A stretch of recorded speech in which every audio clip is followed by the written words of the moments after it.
할렐루야. 어디 위에 쓴다고요? 굳건한 반석 위에 선포하신 말씀을 반석 삼아서 오늘도 하나님의 성전에 나오신 우리 모든 성도님들에게 주님의 치유와 회복과 능력과 역사가 함께 임하시기를 주님의 이름으로 축원합니다. 여러분, 오늘 주보에 실려진 간증을 보셨나요? 하나님께서 지지난주에 이 자리에서 역사하셔서 10여 년 동안 정말 병마에 묵혀 있었던 한 성도님, 하나님의 예배 가운데 역사하여 주셔서 치료하여 주시고, 정말 치유를 체험하면 하나님의 살아계심을 경험하게 됩니다. 오늘 여러분에게 하나님 그 역사가 나타나시기를 주의 이름으로 축복합니다. 말씀을 가만히 또 묵상하는 가운데 하나님께서 우리 가운데 어떻게 치료하는지 아십니까? 어떤 성도님들은 말씀 이 자리에서 말씀을 듣다가 성령을 받은 성도도 있고요, 말씀이 끝나고 신뢰기도 할 때 하나님께서 치료하셔서 복대를 메고 왔던 성도가 나갈 때 복대를 풀고 나가는, 당신이 오늘 복대만 풀면 내가 그 교회 나간다, 남편이 그렇게 말씀하셨는데 그날 하나님 고쳐주셔서 그 다음 주 남편을 모시고 함께 나오셨던 그런 성도님도 계시고, 성가대 계셨던 한 권사님은 저를 위해서 기도해 주시다가 본인이 성령 받고, 제가 기도하는 모습에 너무 마음속에 감동이 와서 본인이 저를 위해서 기도하셨대요. 그런데 유행성 출혈로 후유증으로 미각을 잃었던 권사님이 미각이 돌아오고, 토요일날 12지장 궤양이 있다고 병원에 예약됐던 권사님은 병원에 갔더니 왜 왔느냐고, 건강한 사람이 별로 안 놀라셔갖고 왜 왔느냐고 의사가 핀잔을 주더랍니다. 분명히 지난주까지는 특별히 조사해야 된다고 그랬는데 하나님이 역사해 주셔서 고쳐주셨네. 어떤 권사님은 예배 끝나고 나가서 마비됐던 다리가 피고 싶으니까 다리가 펴지는 역사가 나타나고, 어떤 성도님은 아까 9시 예배 참석하셨던 것 같은데 허리가 굽어져갖고 똑바로 누워본 적이 없었던, 늘 구부리고 잤던 그 권사님께서는 하나님께서 기도 가운데 치료해 주셔서 철예배 때 치료받고 토요일날 가서 김치당 갔다는데 감동이 별로 없어요. 가만히 우리 하나님 우리 감사 박수 드리겠습니다. 제가 왜 말씀을 자꾸 드리냐면 하나님을 자꾸 높여야 돼요. 하나님의 역사하심을 자꾸 자랑해야 되고요, 주님께서 기적을 행하신 것을 자꾸 높이며 영광을 돌려야 됩니다. 그래야 하나님께서 우리 가운데 역사하실 줄로 믿습니다. 오늘 저는 기대하거든요. 하나님 예배 가운데 어떤 성도 어떻게 역사하실지 모르겠지만 사모하는 심령 가운데, 치료받을 만한 믿음이 보이는 성도 가운데, 응답받을 만한 믿음이 보이는 성도 가운데 하나님 역사하셔서 간증과 기적의 주인공이 되게 하여 주시옵소서. 바울이 말씀을 선포하다가 보니까 치료받을 만한 믿음이 보이는 사람이 보였다고 그랬어요. 그래서 일어날지어다 할 때 중풍병자가 일어난 역사가 나타났습니다. 말씀을 선포하다가 보면, 기도하다가 보면 보이기는 해요. 하나님께서 저분에게 역사하시겠다. 왜냐하면 그 간절함이 제가 보이기에도 느껴지거든요. 오늘 여러분이 그 주인공이 되시기를 주님의 이름으로 축원합니다. 자, 거기서 한번 축복하십시오. 오늘 우리가 주인공이 됩시다. 우리가 치료 받으십시다. 우리가 응답 받으십시다. 할렐루야. 왜냐하면 예배는 하나님과 자기 백성이 만나는 거예요. 만날 때 무슨 기대감이 있나요? 하나님 역사하시는 설레이는 기대감이 있습니다. 하나님께 나온 자는 반드시 하나님이 살아계신 것을 체험하게 되고 자기를 찬되게 상 주시는 기적을 체험하게 될 줄로 믿습니다. 신앙생활의 가장 무서운 게 뭐냐면 아무런 기대도 없는 거예요. 지난주에도 별일 없고 내가 10몇 년을 교회 다녀도 아무런 의도 없는데 오늘이라도 별일 있겠느냐? 별일이 있습니다. 있어야 됩니다. 하나님께는 기대와 기적이 있어야 돼요. 오늘이 그날 되기를 주의 이름으로 축복합니다. 한번 따라 하실까요? 복 있는 사람, 복 있는 사람, 복 있는 사람. 한 번만 했으면 됐지 막 3번씩 하는 이유가 뭘까요? 저와 여러분의 삶의 현장 가운데 하나님께서 원하시는 것은 우리가 복 있는 사람이 되기를 소원하시기 때문에 그래요. 지난주 설교를 할 때 제가 이런 말씀을 했는데 혹시 기억을 하실까요? 제가 이 자리에 서 있는 이유, 왜 이 자리에 서 있을까? 목사님이니까요. 혹시 그렇게 생각하십니까? 설교자는 항상 딜레마가 있어요. 하나님, 여기 정말 훌륭하신 분들이 얼마나 많은데 부족한 제가 이 강단에 서서 하나님의 말씀을 선포해야 되는 이유가 무엇일까요? 왜 여기를 세우시나요? 늘 고민한단 말이죠. 그런데 하나님께서 주시는 말씀이 있었습니다. 네가 말씀을 선포하며 하나님의 말씀, 하나님의 역사가 나타나게 하면 그곳 하나님의 치유 역사가 나타난다는 것입니다. 말씀이 역사되면 치유 역사가 나타나고 그 말씀을 붙잡고 하면은 성도들에게 복 있는 성도가 되게 하리라. 아하, 하나님께서 강단에서 누군가 말씀을 선포해야 되는데 그 말씀을 선포하는 자로 세워놓고 말씀을 듣는 성도들에게 하나님의 생명 역사가 나타나고 치유 역사가 나타나고 기적의 역사가 나타나서 하나님이 여러분 한 사람 한 사람을 복 있게 하기를 원하신, 성공적인 삶을 살기를 원하셔. 이유가 뭐냐? 저 사람은 하나님의 사람이다. 그래서 나가서 영향을 미치는 사람이 되라 하나님의 역사를 드러내게 하시기를 원하시는 줄로 믿습니다. 그래서 복을 받으셔야 되는 거고요. 그래서 성공하셔야 되는 거고요. 그래서 치도 바라야 되는 것이고요. 하나님의 흔적이 있으셔야 되는 거예요. 제가 4년 전에 우리 안산교회 부임에 처음 올 때 하나님 이 재단에 하나님의 표적과 역사를 주십시오. 정말 간절히 기도하는 가운데 하나님께서 기도 가운데 이 성전을 하나님이 안고 계시는 모습을 봤어요. 그래서 제가 하나님의 손이라고 써붙여갖고 우리 바로 프랭카드를 붙일 때 교회가 있고 그리고 하나님의 손이 있는 것을 보았습니다. 제가 보는 환상이거든요. 교회에 무지개가 있는 것은요 합성해 놓은 게 아니에요. 당시 교회 직원 하나가 비가 오고 난 다음에 퇴근하다가 찍어봤는데 교회 뒤에 무지개가 있는 것을 보았어요. 그래서 제가 하나님이 보여주는 환상과 약속이다. 그래서 제가 하나님의 손하고 지금은 뭐 포효가 좀 바뀌었지만은 그때 제가 써놨던 기억하십니까? 힐링, 하나님의 손이 임하면 치료 역사가 나타난다. 하나님의 손이 임하면 블레싱, 축복의 역사가 나타난다. 하나님은 병 고치고 축복해서 나가서 복음 전하게 하는 거거든요. 저와 여러분이 땅의 삶을 살면서 하나님을 경험하고 체험해서 그것이 간증이 돼서 나가서 전한 자가 되시기를 주의 이름으로 축복합니다. 전 오늘도 기도하고 올라왔습니다. 하나님, 예배에 참석한 우리 성도들에게 치료 역사가 나타나게 도와주시고 복을 받게 하여 주시고 응답받게 하여 주셔서 하나님의 할례기가 그 가슴이 뜨거워서 견딜 수 없는 할례기가 그 입을 통해서 전파되게 하여 주시옵소서. 이게 저만의 소원일까요? 아닙니다. 하나님의 소원입니다. 하나님은 저와 여러분이 복 있는 자가 되기를 원하십니다. 이사야 55장 6절로 8절에 보면 하나님의 마음이 나옵니다. 너희는 야훼를 만날 만한 때에 찾으라. 가까이 계실 때에 그를 부르라. 악인은 그의 길을 불의한 자는 그의 생각을 버리고 야훼께로 돌아오라. 그리하면 그가 긍휼히 여기시리라. 우리 하나님께로 돌아오라. 그가 너그럽게 용서하시리라. 이는 내 생각이 너희 생각과 다르며 내 길은 너희 길과 다름이니라. 야훼의 말씀이니라. 여기서 이런 말이 나오죠. 내 생각이란 말이 나옵니다. 하나님의 생각이 있다는 것입니다. 하나님의 길이 있다는 것입니다.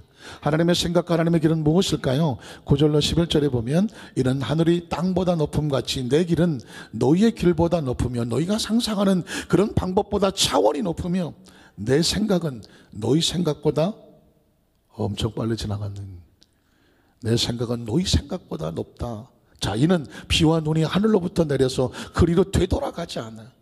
여러분, 눈과 비가 하늘로 내리다가 다시 올라가는 거 보셨습니까? 절대로 되돌아가지 않아요. 땅을 적시죠.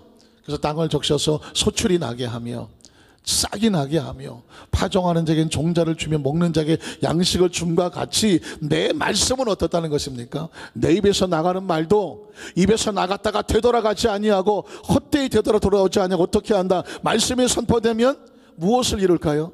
나의 기뻐하는 뜻을 이룬다. 하나님의 말씀이 선포되면요 하나님이 기뻐하시는 뜻이 이루어집니다. 그리고 하나님께서 하시고자 하는 보낸 일이 형통하게 된다고 말했습니다. 그러면 하나님께서는 저와 여러분에게 무슨 일을 하기를 원하실까요? 12절로 13절에 보면 이렇게 말합니다. 너희는 기쁨으로 나가게 될 거라고 말했습니다. 오늘 이 자리에 아픔과 슬픔과 혹시 두려움과 절망과 좌절이 혹시 한숨을 가지고 나오셨습니까? 하나님의 말씀을 들으면, 하나님의 생각이 들어오면 너희가 이 성전을 나갈 때 무엇을 가슴에 안고? 기쁨을 가슴에 안고 나가게 됩니다. 여러분의 앞길은 기쁨이 나가게 될 것입니다. 그리고 평안이 인도함을 받는다고 말했습니다. 하나님의 말씀으로 인도하면 우리의 삶은 평안해지는 것입니다. 믿으십니까? 한번 따라하실게요. 하나님께서 자기 백성을 평안히 인도하신다. 믿으십니까? 이게 하나님의 생각이고 마음입니다. 13절에 보면 산들과 언덕들이 너희 앞에서 노래를 바라고 들의 모든 나무가 손뼉을 칠 것이며 잣나무는 잣열매가 무성하지 않습니까? 가시나무는 가시가 무성한데 잣나무가 가시나무를 대신한다. 우리의 삶에 가시같이 힘들고 어려운 문제가 있다고 할지라도 하나님의 말씀이 들어와서 생각을 바꿔놓으면 우리의 삶은 잣나무처럼 풍성해질 것이며 믿으십니까? 화석류는 찔레를 내시나요? 자, 꽃과 열매가 있는 이런 나무가 찔레만 있는, 이 가시만 있는 것을 대신하여 날 것이라고 말했습니다. 왜 그랬을까요? 하나님의 생각은 이렇기 때문에 그렇습니다. 에레미야 29장 11절로 13절에 보면 야훼의 말씀이니라 너희를 향한 나의 생각을 내가 안 하니 무엇일까요? 평안이요. 하나님은 자기 백성을 보고 어떻게 하기를 원하셔요? 평안하기를 원하세요. 우리 성가대를 보면 어떨까요? 평안하기를 원하세요. 성가대에 이렇게 가운 입고 앉아있겠지만 그 마음속에 여러 가지 생각을 가지고 복잡할 게 얼마나 많이 있겠습니까? 여러분, 나 성가대원을 봐주시기 바랍니다. 누가 마음이 편안한가? 아니면 걱정이 있는가? 여러분, 그렇습니다. 인생을 삶을 살아가면서 마음이 불안하지 않은 사람은 아무도 없어요. 그러나 하나님께서 원하시는 건 뭐예요? 너희 마음이 평안하기를 원해요. 여러분, 혹시 자녀들이 전화가 혹시 오십니까? 통화할 때 딱 전화 받으면 무슨 느낌이 제일 먼저 촉이 세워집니까? 목소리를 딱 듣는 순간 얘가 지금 편한가? 혹시 불안하지는 않은가? 별일 없냐? 그래? 대화는 하지만 별일 없어요, 뭐 그냥 괜찮아요, 그러는 것 같지만 이 부모님들은 벌써 전화 드리면서 이 목소리에서 얘가 진짜인지 가짜인지 어디가 불편하지는 않은지 그거를 감지하려고 그냥 온 촉이 움직인단 말이에요. 혹시라도 아이가 괜찮아요, 근데 목에 힘이 없어, 뭔가가 불안해 보이고 뭔가가 애가 걱정 있는 것 같아. 잠 와요, 안 와요? 잠 와요? 잠 오는구나. 네. 잠 안 와죠. 자식이 불안한 것 같고 자식이 왠지 마음이 편안하지 않은 것 같으면 부모는 잠 안 오는 거예요. 하나님께서는 말씀하는 겁니다. 너희를 향한 내 생각이 뭔지 알아? 난 너희가 뭐 하기 원해? 평안하기 원해. 평안하기 원해. 여러분, 우리 성도님들의 얼굴이 편안하면 얼마나 제가 보기 좋은지 몰라요. 그런데 그냥 근심이 콕 하고 있으면 덜컹해요. 또 어떤 문제가 있나. 하나님은 도와주지 않겠습니까? 하나님은 저와 여러분을 지어놓으시고 그리고 예수의 십자가 보혈로 구원시켜 놓고 우리의 모습이 어떻게 하길 원해요? 평안하기를 원하죠. 그리고 말씀합니다. 절대로 뭐가 아니다, 재앙이 아니야. 어떤 상황이 벌어지더라도 너희를 향해서 벌어지는 나의 생각은 평안이고 재앙이 아니야. 난 너희에게 무엇을 주기 원하느냐? 너희에게 미래와 무엇을 준다? 희망을. 우리는 앞길이 막혀있는 것 같지만 하나님 말씀합니다. 너희 미래는 내가 책임진다. 너의 희망은 내가 책임진다. 혹시 모르니까 옆 분에게 선포하세요. 하나님이 당신의 미래를 책임집니다. 당신에게 하나님이 희망을 주십니다. 믿으십니까? 사랑하는 성도 여러분, 그래서 제가 이 강단에 서서 말씀을 선포하는 이유가 뭐냐면 하나님 이 백성에게 미래를 주시옵소서, 희망을 주시옵소서. 약속하신 대로 성전에 들어와서 하나님을 찬양하고 만나고 말씀 듣는 성도들의 가슴이 시원해지게 도와주시고 평안해지게 하여 주셔서 이 성전을 나갈 때는 하나님의 마음으로 뜨거워져서 나가는 우리 성도들 되게 하여 주시옵소서. 그래서 여러분, 설교 제목이 복 있는 사람이에요.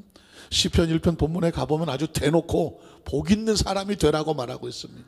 여러분, 복 있는 사람이 되는 건 무슨 어떤 크리스찬 입장에서 예수 믿고 무슨 복을 받아 십자가 치고 날마다 이렇게 살아야지. 십자가 져야죠. 고생도 해야죠. 고난도 겪어야 돼요. 의롭게 자처에 겪어야 됩니다.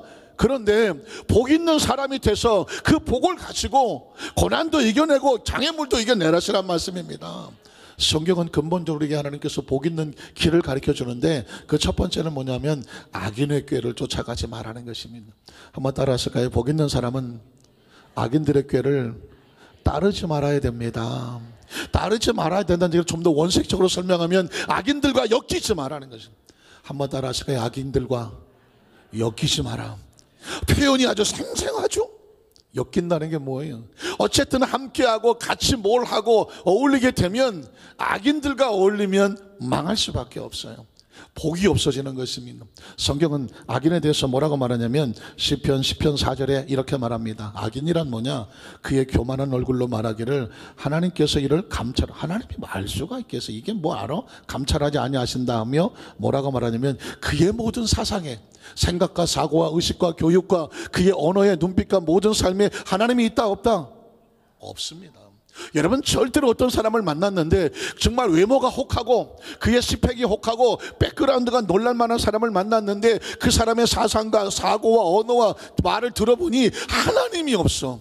그러면 어떻게 될까요? 그 자리에서 도망을 치시기를 축복합니다.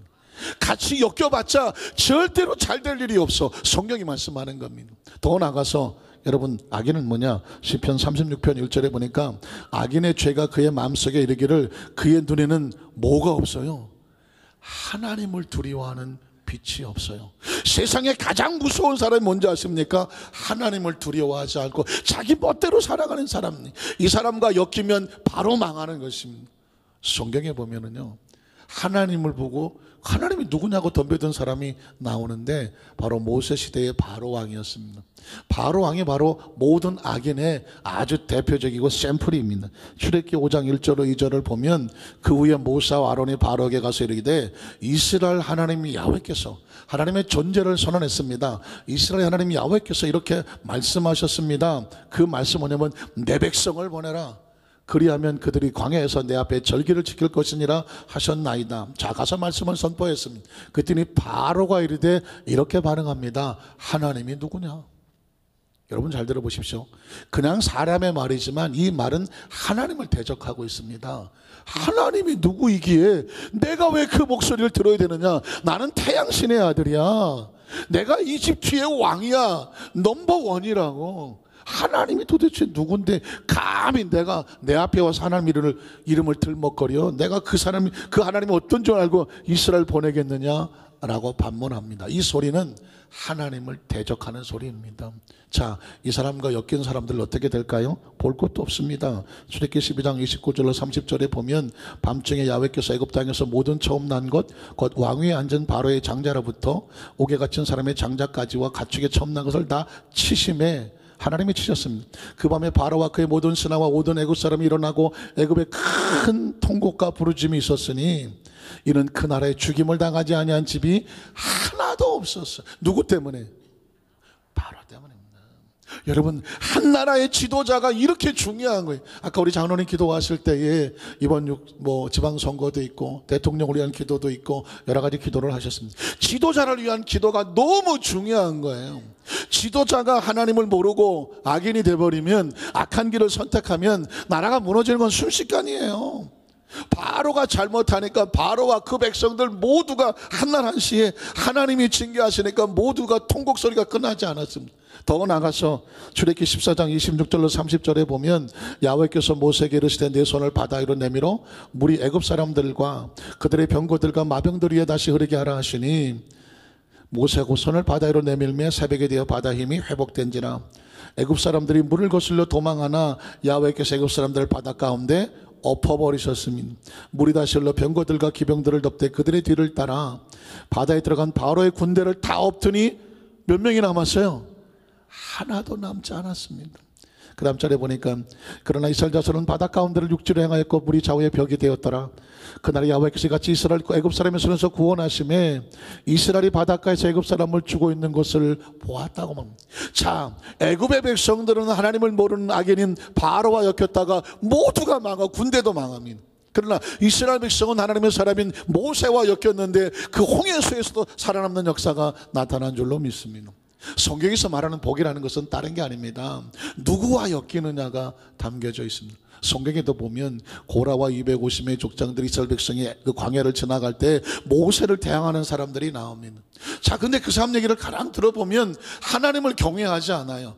모세에 대해서 너만 하나님의 사람이냐? 너만 하나님의 세운 지도자냐? 우리 또 하나님 알아. 우리 또 하나님한테 기도해. 그런데 기도하는 사람이 모세를 대적하는 거예요. 근데 하나님께서 개입하셔서 고라와 250명의 족장들이 땅이 갈라지고 불이 나와서 그들이 망합니다. 왜 그랬을까요? 그 250여 명의 족장들은 새파랗게 젊은 그 이스라엘의 4세대 지도자들인데 고라를 잘못 만났어요. 잘못 엮여서 망했습니다.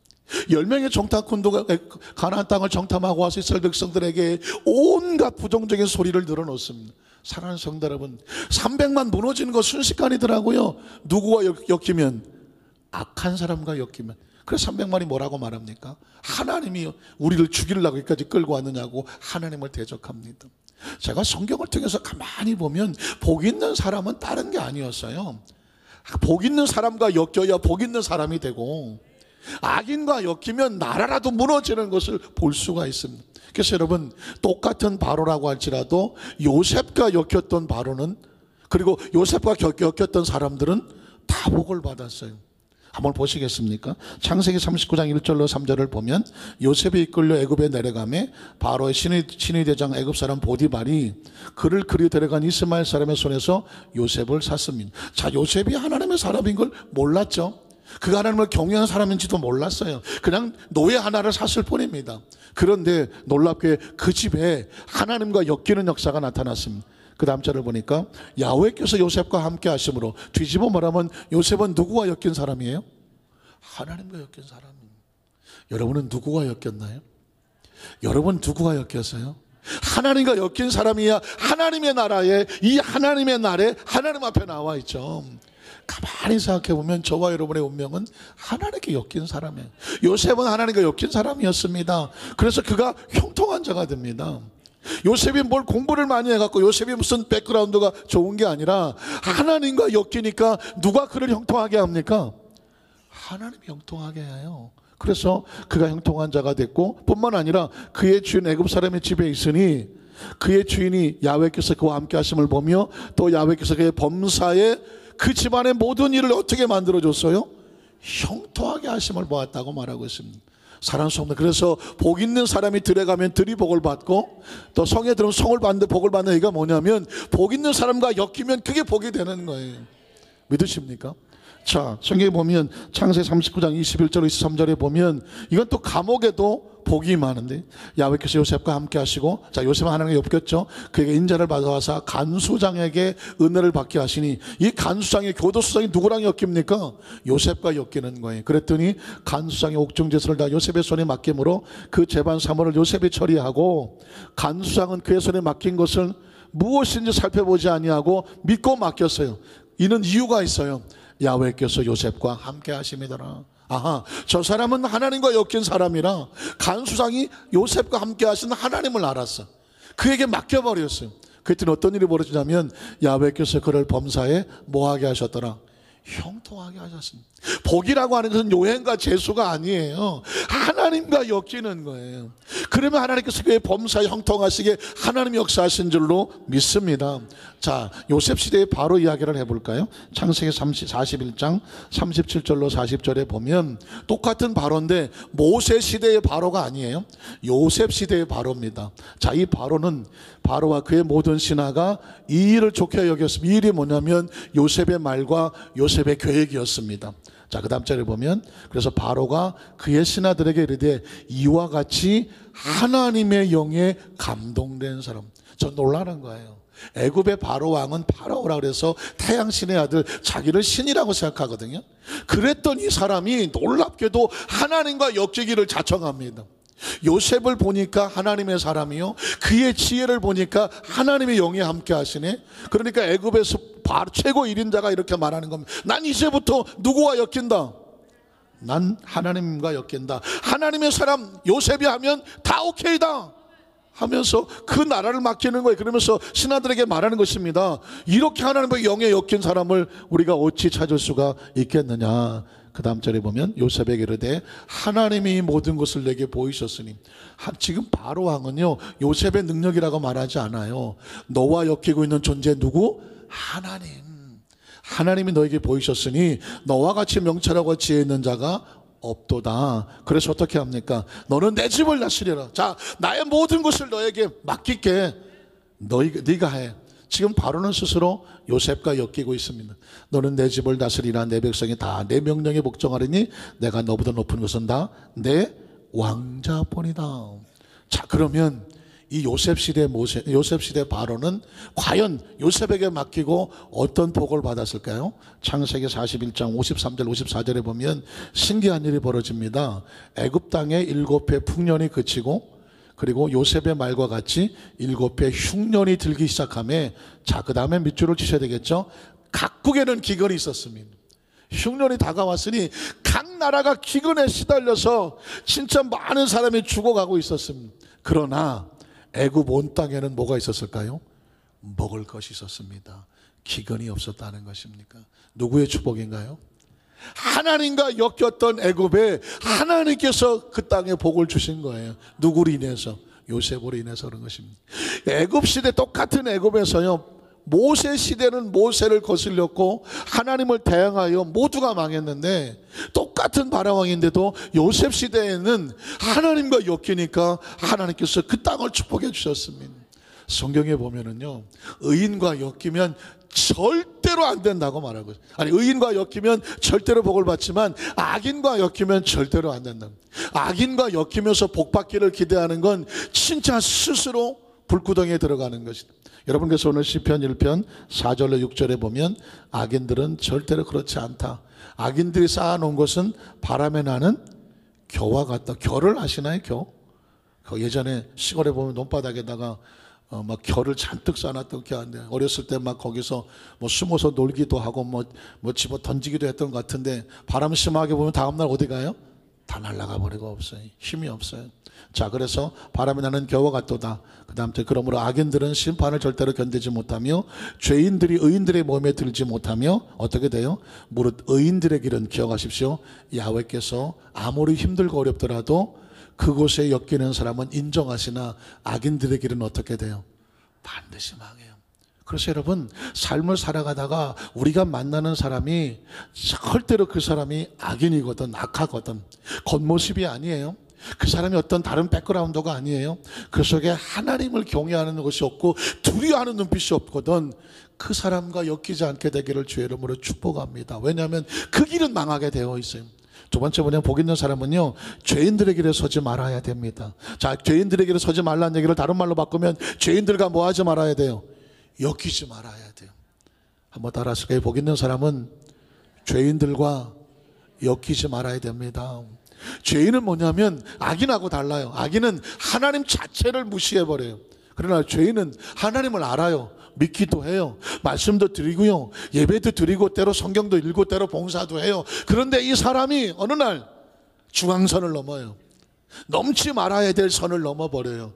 그러면 그 다음부터 그 사람에게 벌어지는 일은 절대로 잘 될 수가 없어요. 그런 사람과 동행하면 뭐 할 수밖에 없다? 같이 망할 수밖에 없다는 거예요. 그래서 여러분, 축복이란 뭐냐면 위치 선택을 잘해야 돼요. 사람을 잘 만나야 된다는 것입니다. 왜? 죄인의 결과는 이래요. 창세기 3장 7절로 11절에 보면, 이에 그들의 눈이 밝아져서 자기들이 벗은 줄을 알고, 누구 이야기인가요? 아담과 하와 이야기죠. 무화과 나무 잎을 엮고 치마로 삼았더라. 무엇을 했을까요? 그들이 그날 바람이 불 때 동산에 거니선 야훼 하나님의 소리를 듣고 어떻게 합니까? 아담과 그의 아내가 야훼 하나님의 낯을 피합니다. 무슨 짓을 했기 때문에? 하나님 말씀에서 어기고 거스리는 짓을 했기 때문에. 여러분 아시죠? 양심의 가책이 되면 사람을 피하게 되죠. 하나님 앞에서 가책을 받으면 하나님을 피하게 됩니다. 이게 아담과 하와가 하나님이 다가오는데 말씀을 어겼더니 가까이 나가지를 못하게. 예배는 아무나 드리지 않아요. 하나님과 가까운 사람이 나와 예배 드리는 거예요. 아무나 드리지 못한 이유가 뭐냐면, 죄를 짓고 하나님과 거리가 생기면 나오지를 못해요. 아담과 하와가 하루아침에 나오지를 못하잖아요. 그 다음에 어떻게 합니까? 동산나무 사이에 숨어버렸습니다. 자, 야훼 하나님이 아담을 부르시며 그에게 이르시되 내가 어디 있느냐? 이르되 내가 동산에서 하나님의 소리를 듣고 내가 벗었으므로 두려워하여 숨었나이다. 잘 들어보십시오. 죄의 정의가 이렇게 나옵니다. 이르시되 누가 너의 벗었음을 내게 알렸느냐?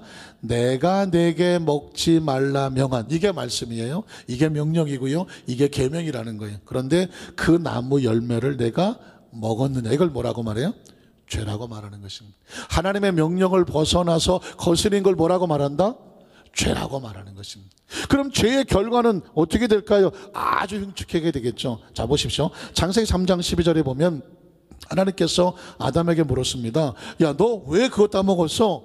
그랬더니 아담 뭐라고 대답하냐면, 하나님이 주셔서 나와 함께 있게 하신 여자, 그가 누구예요? 하와죠. 내가 그 여자하고 엮였다고 말은. 그 하와가 준 그가 그 나무 열매를 내게 춤으로 내게 먹었습니다. 여러분, 여기서 굉장히 중요한 얘기가 나옵니다. 과일이 중요한 것이 아니라 이 과일을 주고 있는 사람이 어디에서 의인이냐 죄인이냐를 확인해야 돼요. 지금 아담은 하와가 과일을 주니까 그냥 냉큼 받아 먹었습니다. 그런데 여러분, 아무거나 받아 먹으면 안 돼요. 이 사람이 주고 있는, 이 사람이 서 있는 위치를 확인해야 돼요. 정당한 것을 줘야 정당을 받는 거지, 정당하지 않은 것을 받으면 어떻게 될까요? 같이 죄인이 되는 거예요. 아담은 몰랐어요. 하와가 하나님께서 금하신 선악과를 따서 가지고 와서 이걸 먹으라고 했을 때 그냥 냉큼 받아 먹었는데 그게 죄가 될 줄을 몰랐다는 것입니다. 그러니 우리가 여러분 입에 들어가는 것을 얼마나 조심해야 됩니까? 사람 만나는 걸 얼마나 조심해야 됩니까? 선택하는 걸 얼마나 조심해야 됩니까? 잘못 받아 먹으면 함께 죄인 되는 것입니다. 그래서 아담은 지금 하와에게 하나님, 내가 이 죄인과 엮여서 나도 죄인이 됐습니다 라고 말하는 것입니다. 그랬더니 하나님께서 또 이제 하와에게 물어봐야 되지 않겠습니까? 13절에 보니까 야훼 하나님이 여자에게 이르시되 너는 어떻게 해서 이렇게 따먹었느냐 라고 물었더니 여자가 이렇게 말합니다. 누구랑 엮였어요? 뱀하고 엮였네. 뱀이 나를 깨물어 내가 먹었습니다. 여러분 보십시오. 내가 죄를 지으려고 어떻게 인위적으로 하지 않아도 누구와 엮이면, 이 죄를 지은 사람과 엮이면 나도 그 행위를 똑같이 하고 있는 거예요. 그래서 우리가 영적인 분별이라든가 이 삶의 분별력이 굉장히 중요한 것입니다. 한번 따라하실까요? 아무나 만나고 아무 것이나 먹고 아무 행동을 해서는 안 된다라고 말하고 있습니다. 아담은 얼마나 억울하겠어요. 하와도 억울해요. 그냥 엮인 바람에 같이 그냥 죄인이 돼버린 거예요. 그러니 이것을 통해서 깨닫게 되는 것은 뭐냐면, 내가 지금까지 삶을 살아오면서 나는 누구와 엮였나를 생각해 보셔야 돼요. 내가 엮였던 많은 것들의 결과를 대해서 생각해 보셔야 돼요. 죄와 엮이면 안타깝지만 그 결과는 안타깝지만 망할 수밖에 없습니다. 왜냐하면 창세기 3장 23절로 24절에 보면 엮인 자의 고통이나 16절부터 나올게요. 또 여자에게 이르시되 내가 내게 임신하는 고통을 크게 더하리니 내가 수고하고 자식을 낳을 것이며 너는 남편을 원하고 남편은 너를 다스릴 것이니라 하시고, 아담에게 또 말하죠. 너는 네가 네 아내의 말을 듣고 내가 내게 먹지 말라 나무 열매를 먹었은즉 어떻게 될 것 같아요? 땅은 너로 말미암아 저주, 결과예요. 저주를 받고 너는 내 평생에 수고하여야 그 소산을 먹으리라.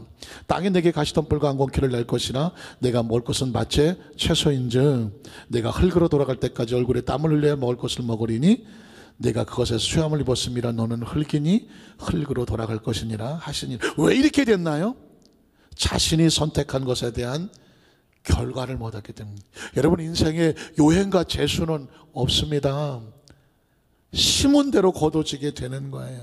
그래서 복 있는 사람이란 뭐냐면, 악인이라고 생각하면 도망쳐야 되고 죄인이라고 생각하면 엮이지 말아야 돼요. 왜? 그 죄인과 엮였음으로 인하여 내 삶이 같이 무너지게 됩니다. 그럼 어떻게 하느냐고요? 우리는 좋은 사람과 엮이면 되죠. 그래서 두 번째 아담 예수 그리스도와 엮이면 잃어버렸던 것을 다 찾게 됩니다. 요한복음 3장 16절은 이렇게 시작을 하죠. 요한복음 3장 16절. 우리가 예수를 믿는 이유가 뭔지 아십니까? 이 아담과 엮여서 잃어버렸던 것을 하나님 안에서 새롭게 되찾게 하는 것이 바로 예수님을 믿는 거예요. 자, 한번 읽어볼까요? 하나님이 세상을 이처럼 사랑하사 독생자를 주셨어요. 예수를 믿는다는 것은 예수님과 엮이는 거예요. 독생자 주셨으니 이는 그를 뭐하는 자마다, 믿는 자마다, 다른 말로 바꾸면 예수님과 엮이는 자마다 이제 뭐 하지 않게 되죠? 멸망하지 않게 되고 영생을 되찾게 되는 거예요.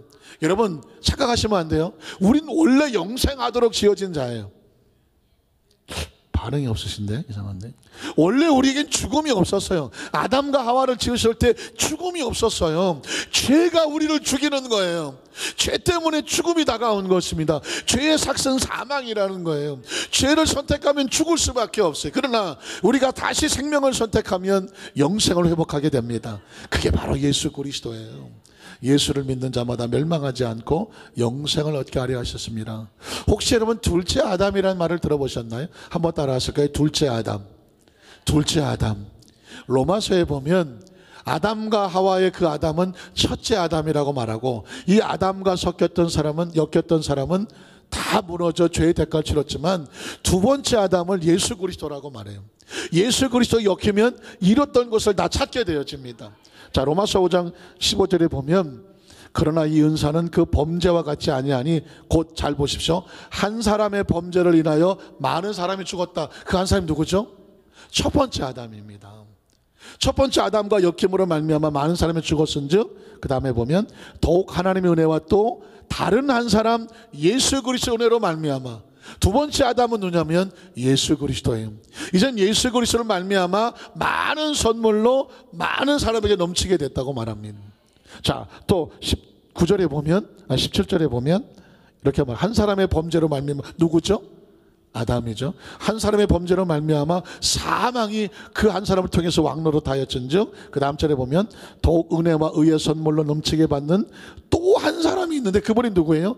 예수 그리스도를 통하여서 생명 안에서 우리가 뭐 하게 되죠? 왕노릇하게 된다고 말했습니다. 자, 그러니까 첫사람 아담 때문에 무너진 것을 두 번째 아담 예수 그리스도로 말미암아 다시 다 되찾고 있는 것입니다. 자, 18절에 보면, 19절에 보면 한 사람이 또 한 사람이 누구죠? 아담이죠. 한 사람이 순종하지 아니함으로 많은 사람이 죄인이 됐어요. 엮여서 죄인 됐어요. 그러나 그 다음 절에 보면 또 한 사람, 다른 아담의 순종하심으로 말미암아 많은 사람이 뭐가 되리라? 의인이 되리라. 예수님을 구주로 믿으시면 아멘 하시기 바랍니다. 예수를 구주로 말미암아 의인을 되찾고 영생을 되찾고 하나님의 은혜를 되찾게 됐으니 예수님 때문에 예수와 엮이는 자가 하늘을 얻게 되는 줄로 믿습니다. 예수를 믿는다고 하니까 추상적으로 보이지만 그 모든 삶이 예수님과 엮여진다는 의미를 가지고 있습니다. 21절에 보면 그래서 이런 죄가 사망 안에서 왕노릇한 것 같이 은혜도 또한 의로 말미암아 왕노릇하여 누구로 말미암아? 우리 주 예수 그리스도 말미암아 영생에 이르게 하신다는 것입니다. 그러니까 여러분, 이 땅의 삶을 살아가면서 예수님과 엮인 사람은 절대로 죄인과 엮이면 안 돼요. 우리가 죄를 넘어서도 안 되겠지만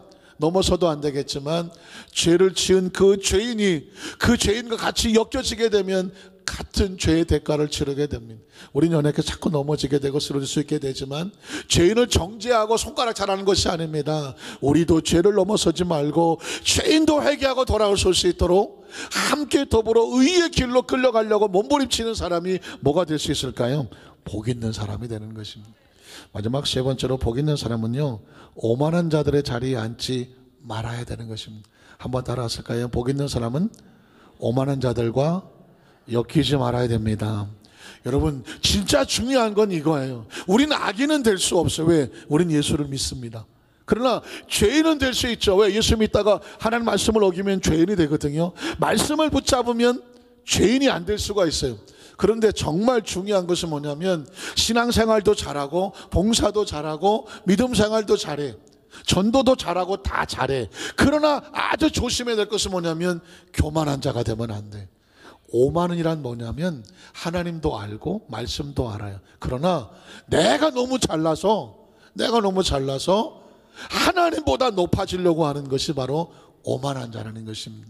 성경에 보면 그런 아주 어리석은 자가 나옵니다. 누가복음 12장 16절로 21절에 보면 한 비유가 나오는데요, 잘 들어보십시오. 또 비유로 그들에게 말하여 이르시되 한 부자가 그 밭에 소출이 풍성하매 심중에 생각하여 이르되 내가 곡식 쌓아둘 것이 없으니 어찌할꼬. 세상에 고민도 이런 고민 있습니까?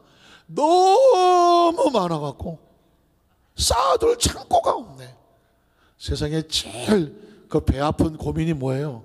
난 아무리 먹어도 살이 안 쪄. 아유, 그런 사람 있지 않나요? 난 아무리 먹어도 허리가 안 나와. 뭐 이런 분들이 있고요. 나는 얼굴에 살이 안 쪄고 맨날 조그매. 나 이게 고민이야. 나는 배 나온 사람이 부러워. 그런 사람 있나요? 그런 사람 가끔 있죠. 배 나온 사람 부럽다는 사람. 줘받고 싶지만요. 그런 고민은, 이 사람도 아주 얄미운 고민인데 뭐냐면 너무 많아갖고 창고가 모질난다는 거예요. 그리고 또 이렇게 말하는 것입니다. 야, 내가 참 내 나이 정말 늦지막게 고생하네. 헛간을 얼고 더 크게 짓고 내 모든 곡식과 물건을 거기 쌓아두리라 합니다. 또 뭐라고 말합니까? 또 내가 내 영혼에게 이르되 내 영혼아, 여러 해 쓸 물건을 많이 쌓아두었으니 어떻게 평안히 쉬고 먹고 마시고 즐거워하자 하리라. 세상에 부러울 것 없이 정말 성공한 것처럼 보여요. 근데 여러분, 그 다음 절을 보면 무섭습니다. 하나님은 이르시되 뭐 하는 자라고 불러요? 어리석은 자요. 어리석은 자요. 오늘 밤에 내 영혼을 도로 찾아가면 어떻게 될 것 같아요? 그러면 준비한 것이 누구의 것이 되겠느냐 하셨으니, 자, 자기를 위해서 재물을 쌓아두고 하나님께 대하여 부여하지 못한 자가 이와 같이 어리석다고 말했습니다. 사랑하는 성도 여러분, 사람이 죽는데 얼마가 걸릴 것 같아요? 전 자동차 사고를 나보니까 0.2초 걸리던데요. 앞차가 갑자기 섰는데, 갑차가 쓸 줄 몰랐는데 급급거리를 받고 뒤로 가다가 들이받는데 0.2초 걸려. 꽝이 왔어요. 그때 깨달았습니다. 자동차 사고는 꽝이구나. 0.2초에 앞차 갑자기 밟아버리면 예상치 못해. 물론 그 차도 예상치 못했겠지만, 그런데 여러분, 사람이 죽는 데는 꽝도 없어요. 제가 죽어본 건 아니지만 거의 반 죽어봤으니까. 제가 한번 말씀드렸잖아요. 40대 중반에 책상에 앉으려고 그러다가 갑자기 정신이 팍 나가 떨어졌어요. 나중에 깨보니까 어딘지를 모르겠어요. 제가 그랬죠. 너무 깜깜해갖고 지옥인 줄 알았다고. 근데 왜 깜깜한가 그랬더니 눈을 감고 있더라고. 눈을 뜨니까 갑자기 환해지더라고. 눈을 떴는데 여기가 어딘지를 모르겠어요. 근데 이 맞박이 아프고 코가 아프고 여기가 아파요. 왜 그랬을까요? 이렇게 넘어졌다는 거죠. 정신이 돌아와서 가만히 생각해 보니까 제가 기절을 했는지 졸도를 했는지 의식을 잃었는지 어쨌든 이 등치에 온몸에 힘이 빠져갖고 머리가 무거우니까 그냥 바닥을 쳤던 거예요. 그것도 이 정면으로 넘어간 거예요. 그런데 얼마를 누워 있었는지 얼마를 쓰러져 있는지 전혀 기억이 안 나요. 다만 넘어졌구나 밖에 생각이 안 나요. 그 다음에 제가 인생관이 바뀌었잖아요. 목회관도 바뀌고요, 설교관도 바뀌었어요. 40대 중반에 그 팔팔했던 나이에 0.2초도 안 걸려요. 자동차 사고는 의식이 있어요. 꽝이에요. 근데 사람이 죽는 데는 의식이 없어요. 죽는다는 의식도 없고요, 쓰러진다는 의식도 없어요. 아무 기억 없이 깨보니까 그때 내가 어디 있지 그래요. 이건 혹시 경험해 본 분이 계실지 모르겠지만 그렇게 한번 경험해 보면 어떤 일이 벌어지냐면 이렇게 갈 수도 있겠구나. 아십니까? 이렇게 갈 수도 있겠구나. 하나님 앞에 이렇게 갈 수도 있어요. 그러면 그동안 열심히 뭐 이렇게 준비 많이 해놓은 것 하나라도 가져갈 수 있을까요? 없을까요? 없어요. 가는 줄도 모르고 가요. 하나님께서 지금 이 어리석은 부자에게 말합니다. 너 창고 많이 짓고 고민하고 있지 지금? 무슨 헛간이 어쩌고 저쩌고 그러고 앉아있지? 내가 오늘 밤에 너를 데려가면 그건 누굴 거 될 것 같으냐라고 묻고 있습니다. 정신이 번쩍 나는 거죠. 인간은 하나님 앞에서 항상 겸손하면서 늘 준비된 삶을 가지고 살라는 것, 그게 지혜로운 자라고 말하는 것입니다. 성경은 그래서 이렇게 말합니다. 누가복음 12장 30절로 34절에 보면 이 모든 것은 세상 백성들이 구하는 것이라 너희 아버지께서는 이런 것이 너에게 있어야 할 것을 아시느니라. 다만 너희는 그의 나라를 구하라. 그리하면 이런 것들을 너에게 더하시리라. 자, 적은 무리여 무서워하지 말아라. 너희 아버지께서 그 나라를 너에게 주시기를 기뻐하시느니라. 자, 너희 소유를 팔아서 구제하여 낡아지지 아니하는 배낭을 만들어는. 잘 들어보세요. 네 소유를 팔아서 구제하여 낡아지지 않는 배낭을 만들어라. 이건 하나님의 나라를 위해서 만들라는 것입니다. 곧 하늘에 둔 바 다함이 없는 보물이다. 생명을 살리고 치료하고 다른 사람을 돕고 구제하고 전도하며 선교하며 하나님 나라 쓰려지는 그 물질에 대해서 하나님은 지금 거기에 대해서 말씀하는데, 거기는 도둑도 가까이 하는 일이 없고 좀도 먹는 일이 없느니라. 너희 보물이 있는 곳에는 너희 마음도 있으리라고 말씀하고 있습니다. 좀 더 얘기하면 겸손한 자와 교만한 자를요, 하나님은 물질로 가지고 측정을 하셔요. 그 물질을 가지고 측정하시는데 말라기 3장 7절로 9절에 보면 이런 사람이 하나님 앞에서 겸손하기도 하고 교만하기도 합니다. 만군의 야훼가 이르노라. 너희 조상들의 날로부터 너희가 나의 규례를 떠나 지키지 아니하였도다.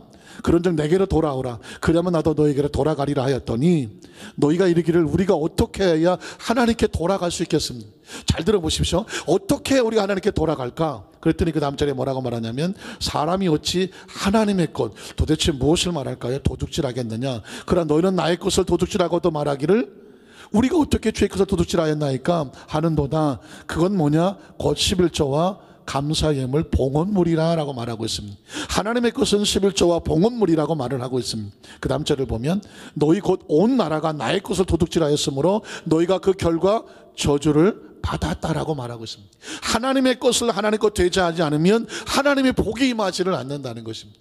자, 좀 더 나가면 10절로 12절에 보면 이렇게 말합니다. 만군의 야훼가 이르노라 너희의 온전한 11절을 창고에 들여서 나의 집에 양식이 있게 하고 그것으로 나를 시험하여 내가 하늘문을 열고 너희에게 복을 쌓을 것이 없도록 붙지 아니하나 보라. 만군의 야훼가 이르노라 내가 너를 위해서 메뚜기를 금하여 너희 토지 수산을 먹어 없애지 못하게 하며 너희 밭에 포도나무 열매가 기한 전에 떨어지지 않게 하리니 너희 땅이 아름다워짐으로 모든 이방인들이 하늘의 복을 받아야 너희를 무슨 사람이라고 말해요? 복되다라고 말해요.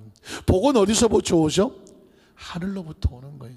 내가 위치 선정을 잘하고 하나님과의 관계에서 물질의 문제가 정확하면 복은 하늘에서부터 오는 것이고 세상 사람들이 말하기를 그 사람은 복받은 사람이네 라고 인정을 받게 된다는 것입니다. 말씀을 정리하기를 원합니다. 이 땅의 삶을 살아가다 보면요, 의인보다는 악인이, 의인보다는 죄인이, 의인보다는 교만한 사람이, 오만한 사람이 더 잘 되는 것처럼 보입니다. 그래서 크리스찬들도 흔들립니다. 그러나 성경은 말합니다. 하나님의 사람들아 흔들리지 마라. 때가 되면 의인과 악인은 분별된다고 말합니다. 말라기 3장 13절로 18절에 보면 야훼가 이르노라 너희가 완악한 말로 나를 대적하고도 이르기를 우리가 무슨 말로 주를 대적하였나이까 하는도다. 이는 너희가 말하기를 하나님을 섬기는 것이 헛되니 만군의 야훼 앞에서 그 명령을 지키며 슬프게 가는 것이 무엇이 유익하리요.